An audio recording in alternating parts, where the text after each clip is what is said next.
Hello बच्चों। तो आज हम लोग सरफेस एरिया एंड वॉल्यूम पढ़ने वाले हैं। इसमें हम पढ़ेंगे क्यूब और क्यूबाइड के बारे में। ये क्लास 9th और 10th दोनों में है, ठीक है। तो हम दोनों का कंबाइंड इसमें पढ़ाएंगे।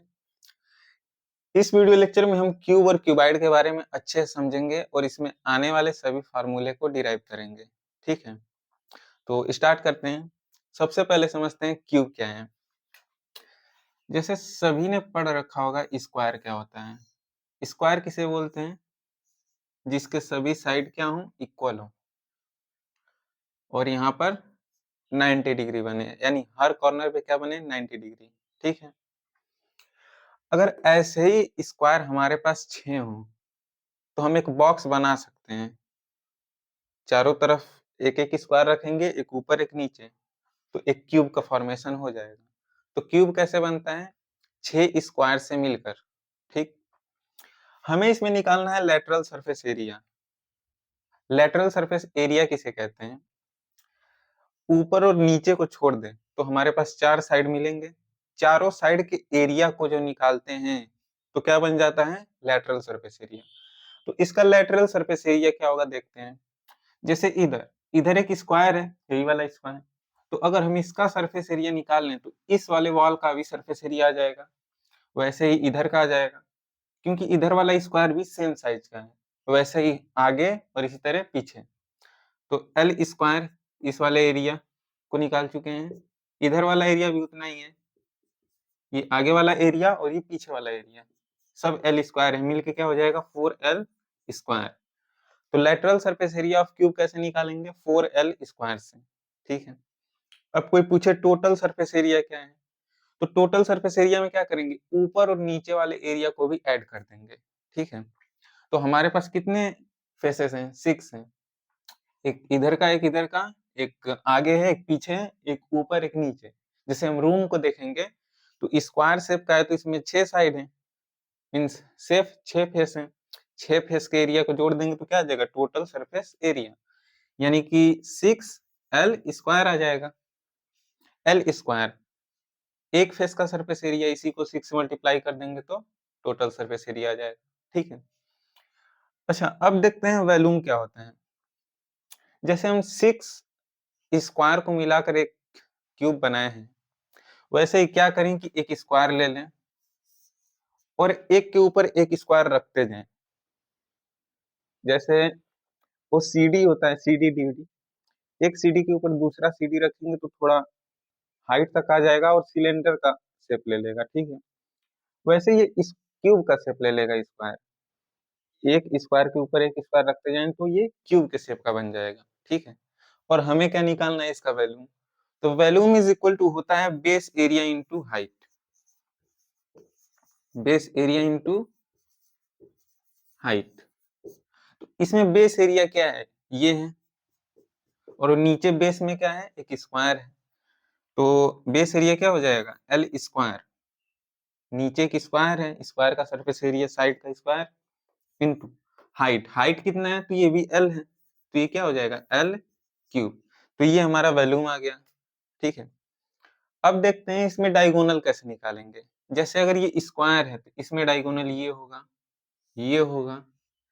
वैसे ही क्यूब में डायगोनल कहाँ होगा? अब ये देखते हैं। क्यूब का डायगोनल निकालने के लिए पहले हम किसी एक कॉर्नर को पकड़ लेंगे, ठीक है। जैसे मान लेते हैं इस कॉर्नर को पकड़ लेते हैं, ठीक। अब ये कॉर्नर जिस बेस पर है, ये बेस में एक स्क्वायर है, तो इसमें हम पहले एक डायगोनल बनाएंगे। जैसे इस स्क्वायर में ये डायगोनल है, वैसे ही बेस में एक स्क्वायर होगा, उसमें ये डायगोनल। इस डायगोनल को पकड़ने के बाद हम इस कॉर्नर पे आ गए। अब इसी पे हम एच हाइट ऊपर जाएंगे 90 डिग्री बनाकर। जैसे जस्ट इमेजिन कि ये डायगोनल बना रहे हैं बेस में और इस पे 90 डिग्री ऊपर जा रहे हैं, तो ये कॉर्नर आएगा। अब इस कॉर्नर को इससे ज्वाइन करेंगे, यानी इसको किससे ज्वाइन करेंगे? इससे। तो हमें मिल जाएगा डायगोनल ऑफ क्यूब, ठीक है। ऐसा नहीं है कि यही डायगोनल है, डायगोनल दूसरा भी हो सकता है। जैसे इस कॉर्नर को पकड़ लें तो डायगोनल दूसरा आएगा। इसमें क्या डायगोनल है? इस कॉर्नर को पकड़ के यहाँ पर पहुंचेंगे, जो नीचे एक बेस है, बेस एक स्क्वायर का है शेप, तो यहाँ पर एक डायगोनल बनाएंगे तो यहाँ पे आ जाएंगे, फिर यहाँ पे 90 डिग्री ऊपर जाएंगे तो यहाँ पे पहुंच जाएंगे। अब इस कॉर्नर को इससे ज्वाइन करेंगे तो क्या बन जाएगा, दूसरा डायगोनल। ठीक है, तो अब हमें ये डायगोनल निकालना है डी। ठीक है, अच्छा ये स्क्वायर है, अगर हमें इसका डायगोनल निकालना हो तो कैसे निकालेंगे, ये एल है, ये एल है, यहाँ 90 डिग्री है। ठीक है, तो ये यहाँ पर हम पाइथागोरस थ्योरम अप्लाई कर सकते हैं, क्यों, क्योंकि यहाँ पे 90 डिग्री बन रहा है। तो ये कितना आ जाएगा, ये x अगर मान ले तो x square is equal to L square plus l square, x square is equal to 2l square, x is equal to root 2l।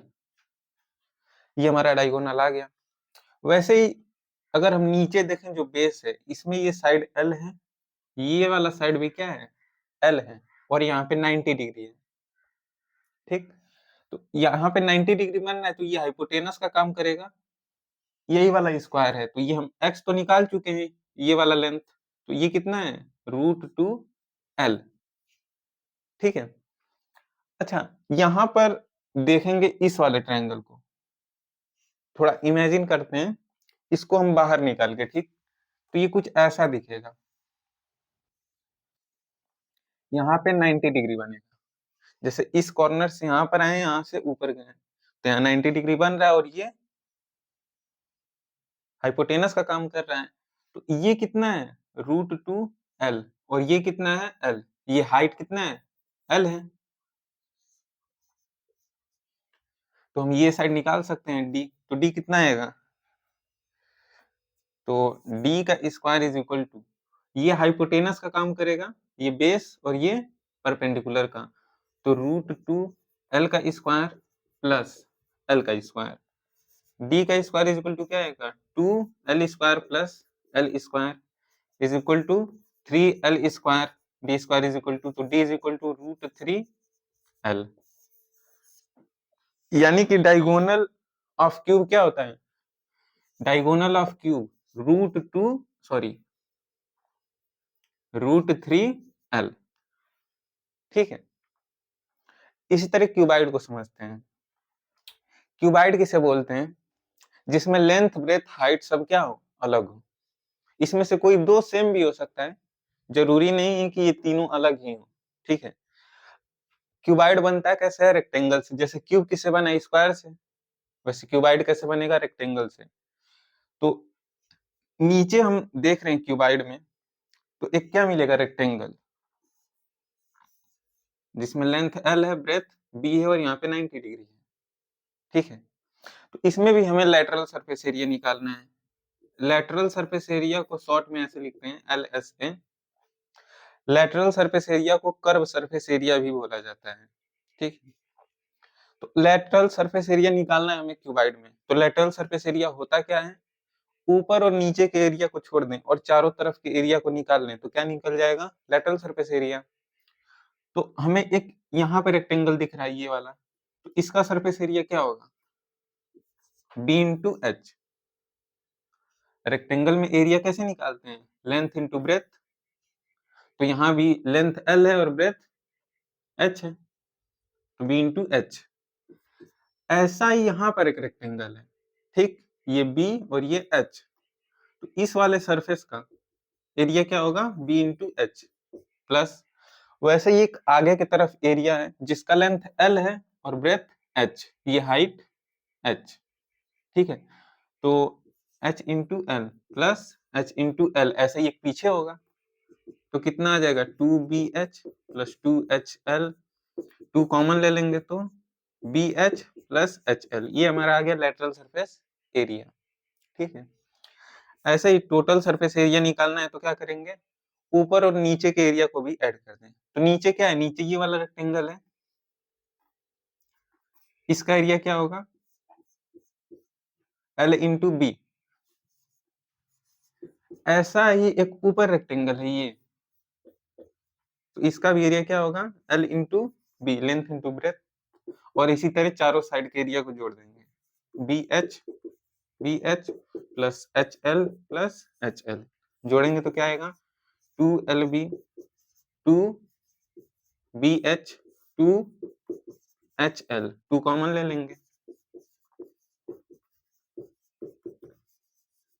ठीक है, तो ये हमारा आ गया टोटल सरफेस एरिया का फॉर्मूला क्यूबाइड में। ठीक, ऐसे ही अगर इसका वॉल्यूम निकालना है तो कैसे निकालेंगे? तो वॉल्यूम इज इक्वल टू होता क्या है, base area into height. Base area into height. अब ये तो समझ में आ रहा होगा बेस एरिया क्या है इसमें। बेस एरिया क्या है, एल इंटू बी।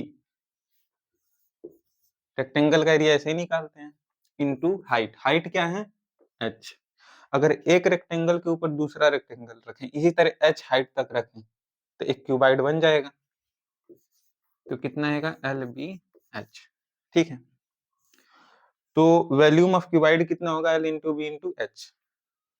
अब हमें देखना है कि इसका डायगोनल कैसे निकालेंगे हम। ठीक है, तो अब ये समझते हैं।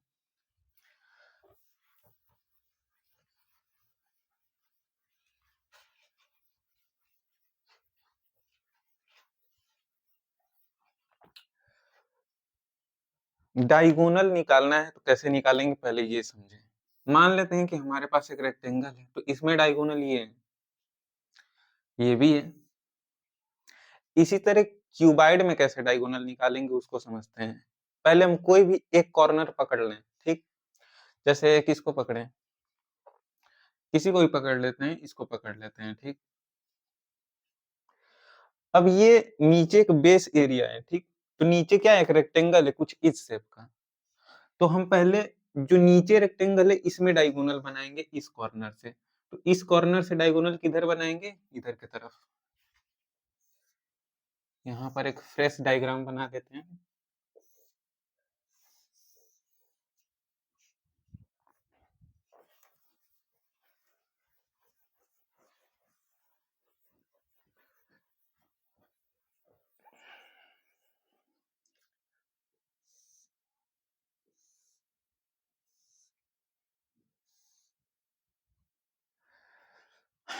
ये एल, ये बी, ये एच। हम कहाँ पर थे, इस कॉर्नर पे। ठीक, तो हम पहले क्या करेंगे, इधर से एक डायगोनल बनाएंगे यहाँ। तो हम इस कॉर्नर पर आ गए, और फिर यहाँ से एच हाइट ऊपर जाएंगे, तो यहाँ पर आ जाएंगे। ठीक, तो यहाँ पे क्या बन रहा है, 90 डिग्री। जस्ट इमेजिन, देखने से तो लग नहीं रहा है 90 डिग्री, पर अगर हम इमेजिन करें, इमेजिन करने से क्या होता है, सोचने का क्षमता ही बढ़ता है। तो इमेजिन करना चाहिए। जैसे मान लेते हैं इस डायगोनल पे यहाँ से ऐसे आ रहे हैं। ठीक, अब यहाँ से 90 डिग्री ऊपर गए, तो यहाँ 90 डिग्री बन रहा है ना। इस कॉर्नर पे आ गए, अब हम इसको इससे ज्वाइन करेंगे। ठीक, तो ये क्या है, डायगोनल ऑफ क्यूबाइड। क्या है, डायगोनल ऑफ क्यूबाइड। ठीक है, अच्छा, ये डायगोनल डी कैसे निकालेंगे? इसको निकालने के लिए पहले हमें ये निकालना पड़ेगा, जैसे क्यूब में किए थे। ठीक है, तो अगर ये रेक्टेंगल है और ये लेंथ एल है, ब्रेथ बी है, तो ये हम डायगोनल कैसे निकालेंगे, पाइथागोरस थ्योरम अप्लाई कर देंगे। तो ये कितना आ जाएगा, रूट में L square plus B square. तो ये कितना होगा, रूट में L square plus B square. ये तो समझ में आ रहा होगा। अच्छा, इस वाले ट्रायंगल को अलग से बना रहे हैं। ठीक, तो यहाँ पे 90 डिग्री बन रहा है। ये क्या है, ये हाइट है h, और ये क्या है, रूट में L square plus B square, और हमें यही चाहिए डी, डायगोनल। तो पाइथागोरस थ्योरम अप्लाई कर दें। तो D square is equal to क्या होगा, एल स्क्वायर बी स्क्वायर का whole square plus H square. D square is equal to L square B square plus H square. Root से square cut जाएगा, तो D is equal to क्या आएगा, root में L square B square plus H square. ये हमारा क्या आ गया, डायगोनल ऑफ क्यूबाइड। ठीक है, अच्छा, क्यूब और क्यूबाइड में दो वर्ड आता है, वर्टेक्स और एज। एग्जाम में पूछता है कि वर्टेक्स और एज कितना होता है। ठीक, तो वर्टेक्स किसको बोलते हैं, कॉर्नर पॉइंट को। जैसे ये रेक्टेंगल है, तो इसमें कॉर्नर पॉइंट कितने हैं, 1 2 3 4। वर्टेक्स कितने हैं, 4। उसी तरह क्यूब या क्यूबाइड में कितने वर्टेक्स होंगे, 8 होंगे, 4 ऊपर और 4 नीचे। जैसे 1 2 3 4 5 6 7 8। तो वर्टेक्स कितने होंगे, 8। एज किसको बोलते हैं, जैसे मान लें कि हमारे पास ये स्क्वायर है, तो इसमें एज कितने हैं? 1, 2, 3, 4 वो जो लाइन है, ठीक? लेंथ। उसी तरह क्यूब या क्यूबॉइड में कितने लेंथ होंगे, ठीक? या कितने एज होंगे? तो देखते हैं 1, 2, 3, 4 4 तो नीचे हैं और 4 ऐसे हाइट खड़े हैं। 1, 2, 3, 4 4, 4, 8 हो गए और 4 यहाँ पर हैं, ऊपर। 1, 2, 3, 4 तो कितने होंगे? 12 तो एज कितने होंगे? 12 ठीक है? तो ये क्यूब और क्यूबाइड से रिलेटेड सारे फार्मूले और डेरिवेशन थे, ठीक है? इसका क्वेश्चन करना बहुत आसान है, अगर फार्मूले में पुट अप करें तो तुरंत सॉल्व हो जाएगा, ठीक है? वैसे पढ़ने के लिए हमेशा थोड़ा बहुत मोटिवेशन का ज़रूरत होता है। कभी-कभी क्या होता है कि मोटिवेशन डाउन हो जाता है। तो हमें वजह खोजना चाहिए मोटिवेशन का और मोटिवेशन तो कहीं से भी आ सकता है। खेलने के लिए भी मोटिवेशन आता है कहीं से। जैसे बचपन में एक गाना था, उसको सुनते ही मोटिवेशन आ जाता था बच्चों में। वो था ना गाना, भीम की शक्ति धूम मचाए, सामने कोई टिक ना पाए, छोटा भीम